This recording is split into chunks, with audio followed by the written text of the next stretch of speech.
Bonjour ou bonsoir et bienvenue sur un nouvel épisode de la Pause Podcast.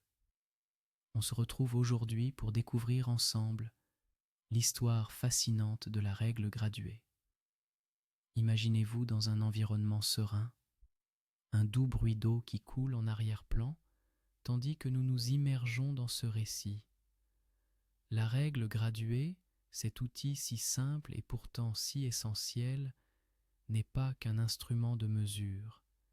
Elle possède une histoire riche qui raconte l'évolution de l'humanité à travers le temps. Remontons dans le passé. L'histoire de la règle graduée commence avec les premières civilisations qui avaient besoin de mesurer des distances. Les Égyptiens, par exemple, utilisaient des cordes mesurées pour construire leurs monuments. Mais alors, comment avons-nous évolué vers l'outil que nous connaissons aujourd'hui? Au Moyen Âge, les artisans et les architectes avaient besoin de précision. La règle graduée, telle que nous la connaissons, a commencé à se structurer. Des marques, des graduations ont été ajoutées pour améliorer sa fonctionnalité. Ce fut le début d'un changement majeur dans la manière dont les gens interagissaient avec l'espace et les dimensions.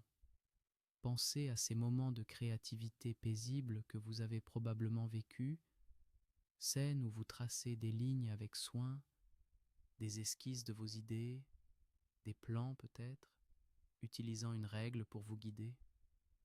Imaginez le calme que vous ressentez en utilisant un outil si précis. Au XVIIIe siècle, avec l'avènement de l'industrialisation, les règles graduées se sont diversifiées. Les artisans ont commencé à créer des modèles en métal, en ajoutant des matériaux tels que le laiton ou l'aluminium, ce qui a permis une durabilité accrue et une précision sans précédent. C'est à cette époque que la règle graduée a véritablement trouvé sa place dans les ateliers, les écoles et même les maisons.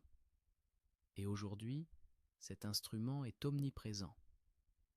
Qu'il s'agisse de dessiner, de mesurer ou simplement de planifier, la règle graduée est devenue une extension de notre pensée créative.